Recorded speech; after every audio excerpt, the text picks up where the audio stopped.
Hello. A bunch of people wanted me to do a video on prayer. I found this video very easy. The only difficult part of this video is trying to figure out how to condense it all down into a nutshell of about 20 minutes.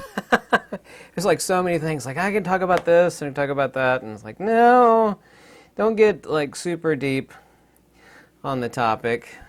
Stick to the important points that, people are interested in, and if they're interested in the subcategories, then I could either do a video of that or people could actually look into those subcategories themselves. Prayer, the metaphysics of prayer. There's good news and bad news. By the way, I have no connection supporting or not supporting any particular faith or belief or religion. I don't care what people believe in. I am a metaphysician. I'm interested in the metaphysics of something, interested in facts, logic, and wisdom. I've said a million times before, for something to be true, it must necessitatively. It's a neat word. It's not a proper translation of the Greek word "anankie." It doesn't mean necessitatively. It means it can't exist any other way. For something to be true, it must be universal. In other words, and of course, there's countless billions of galaxies out there. We know, anybody with 2 brain cells knows that there's goodness knows how many hundreds of millions, if not billions, if not possibly trillions of life forms in various worlds, spread all throughout the galaxy. This was actually said before telescopes existed back in the ancient days. And really, 2,500, 3,000, even 6,000 years ago is less than the blink of an eye as far as the cosmos is concerned. We think of that as like a really, really long time ago. But ultimately, it's absolutely nothing as far as time goes, and time doesn't exist ultimately anyway. They knew that back then, so something must necessitatively be universal. So far as different belief systems, arguing about so-and-so's prayers, in X religion versus Y religion. Anyway, getting to the heart of the matter. The good news is that, yes, prayer works. Unfortunately, prayer is an incredibly loaded term. It's like people constantly asking about reincarnation, and they're confused. They confuse reincarnation with punabhavati or polygenesis, which are actually 2 different things. There's no teachings in the Vedas or the Upanishads of persona non grata, like Bob, Sue, or Larry reincarnation. The ideas of karma are incredibly convoluted. I mean, there's just an enormous amount of weight. In other words, there's some truth there, but on top of the truth is just this mountain of poo. The diamond is somewhere buried very deep beneath it. So far as the origins of the word prayer, and I love making interesting videos like this, videos that aren't found on YouTube, and I think this could be a fun video. And yes, I'm getting to the heart of the matter.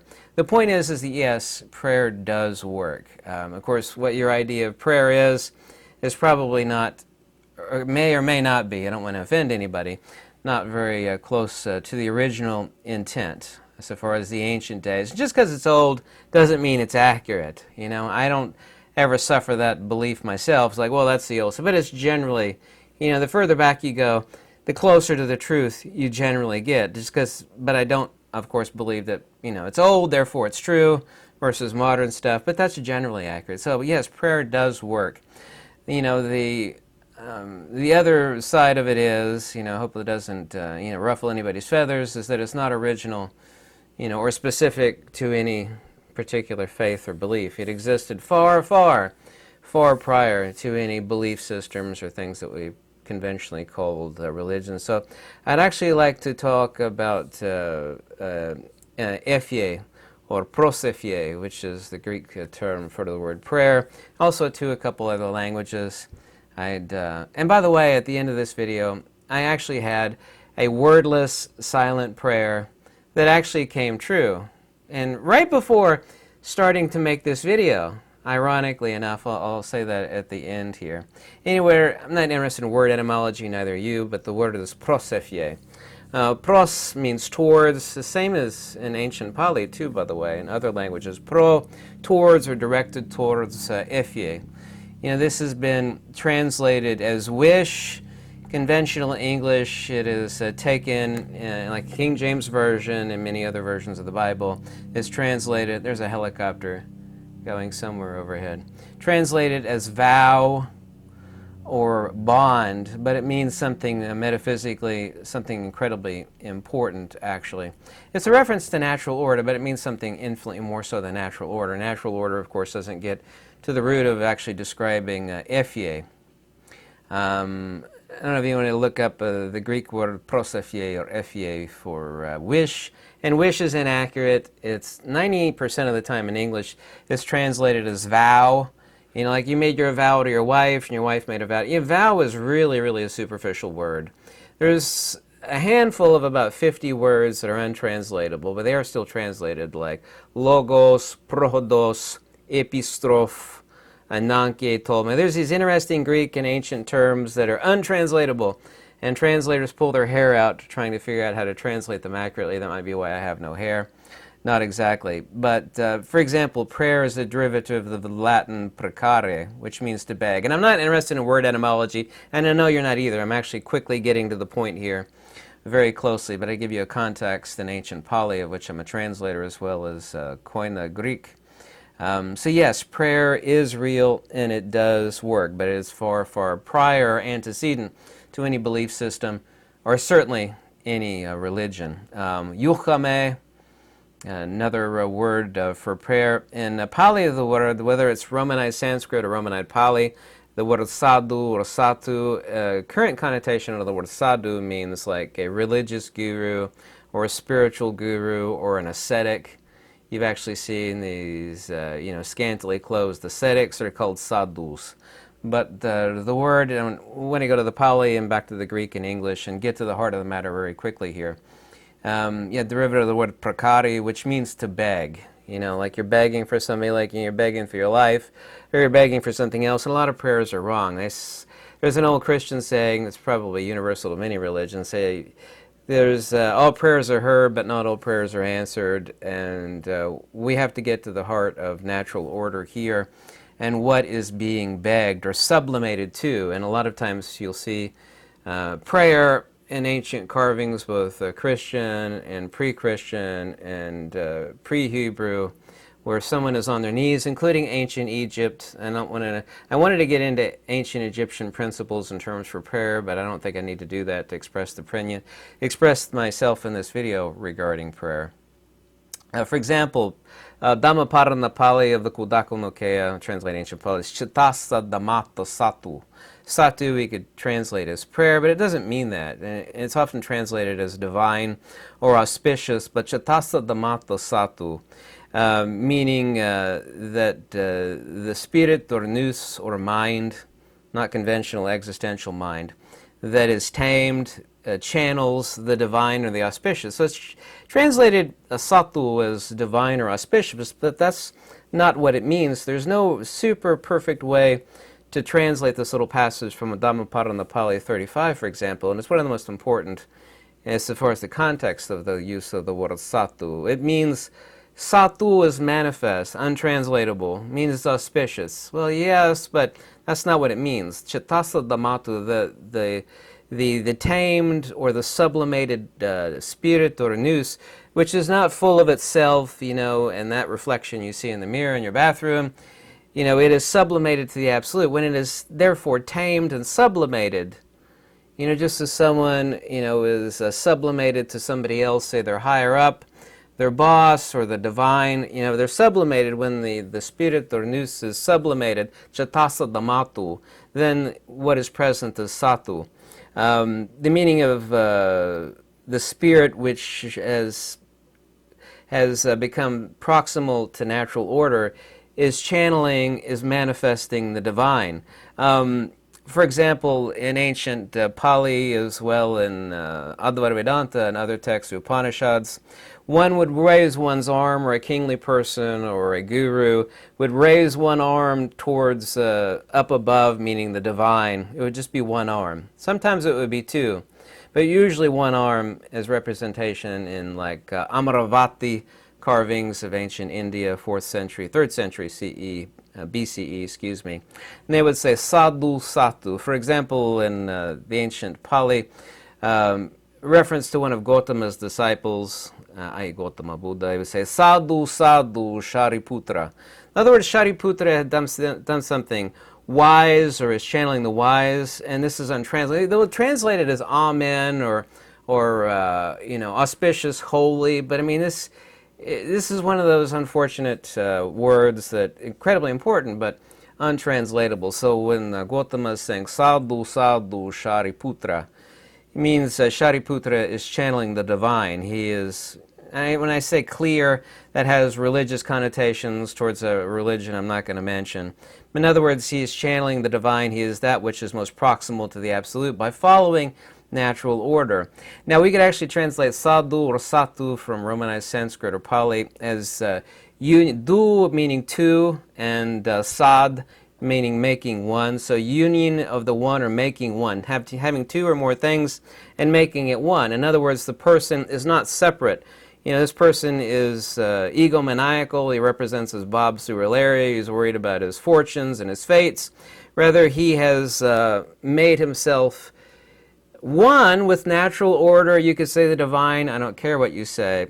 You could translate this as prayer, but I'm getting to the root words in ancient Prakrit, Prakriti, i.e. Pali. Pali is a Prakrit ancient language, which I translate, meaning union of the two. You've taken two things and you've made the one. Or if we actually go from the Romanized Pali, satu, meaning self-sacrifice, i.e. sublimation or supplication of oneself. You can actually find a lot of early Christian iconography, which is far, far antecedent. It goes all the way back to ancient Egypt, where someone's on their knees and they have their hands raised, either one hand raised, usually on their knees, and this is supplication to the divine, i.e. humility to the divine, i.e. to natural order. This kneeling position with raised hands, of course, representing a supplication.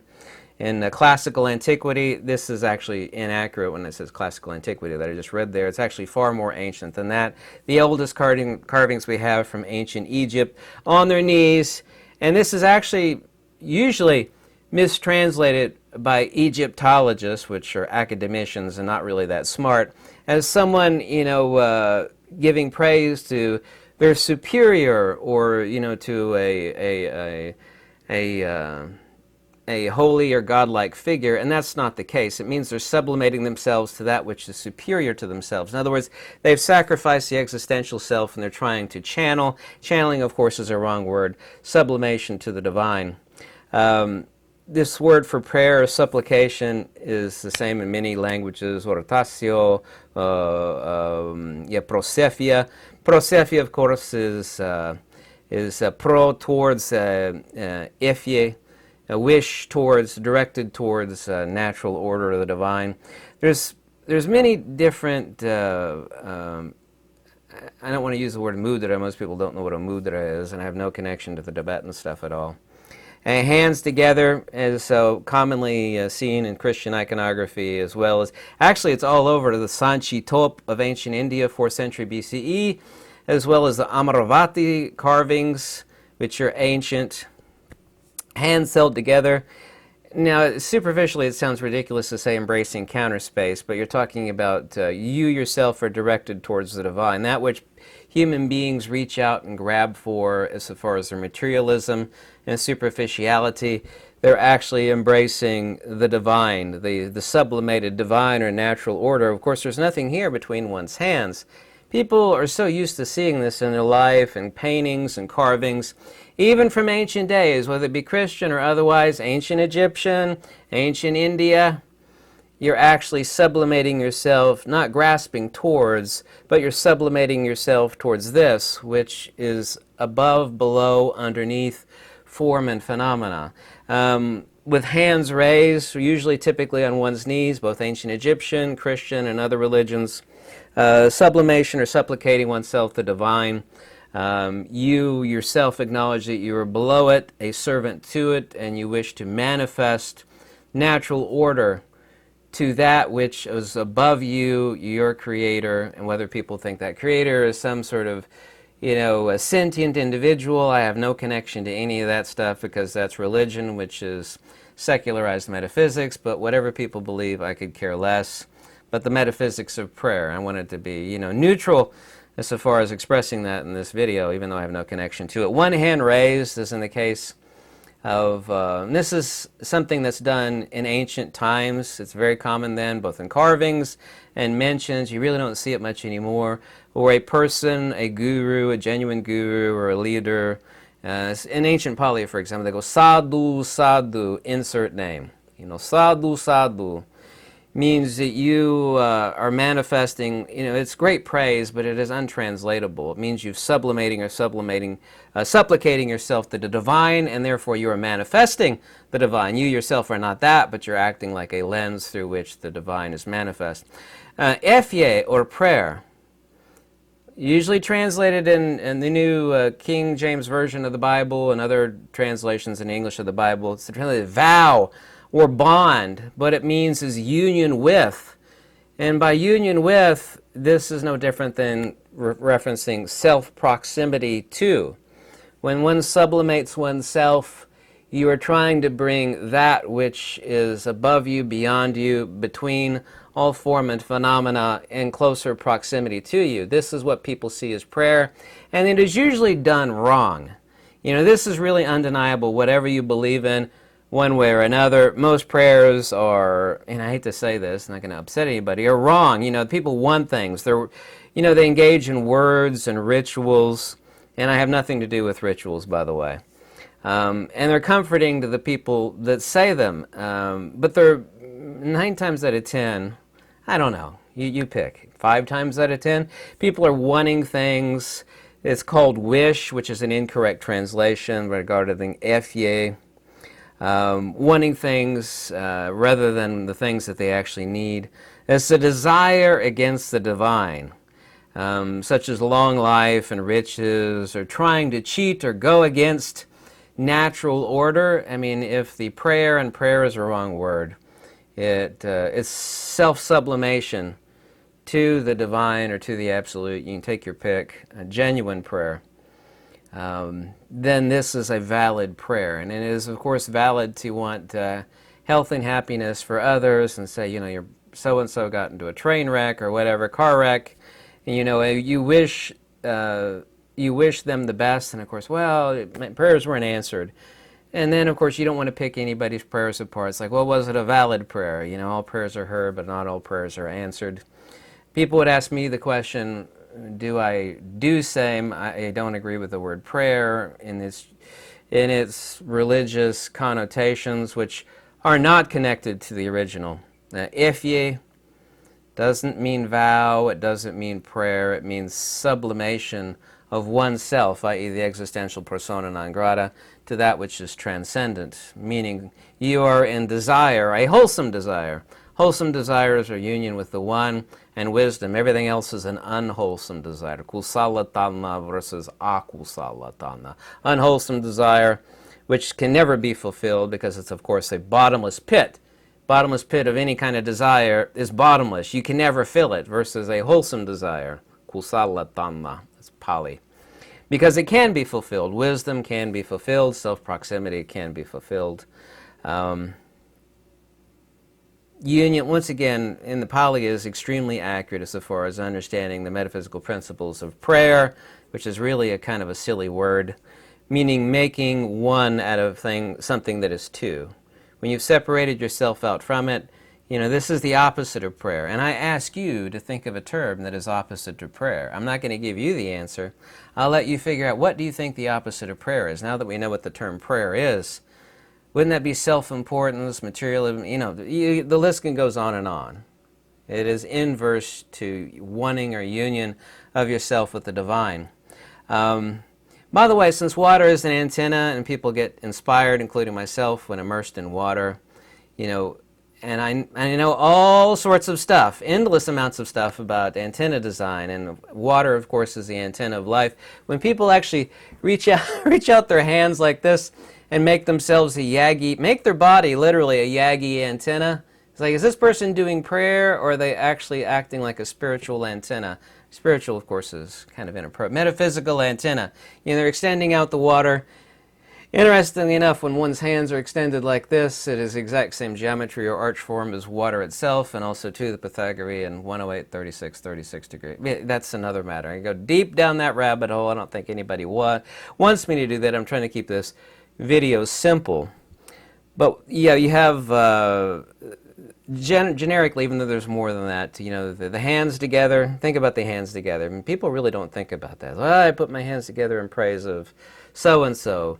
You know, bada being up in the skies. Like, is that really the case, or are you actually sublimating yourself to this stuff right here, which is not a stuff at all? It can't be seen. It's invisible. You're sublimating yourself to the divine, which is none of this flesh and blood and garbage and filth and, you know, filth. It's all filth. You know, headed for the graves. Hands raised.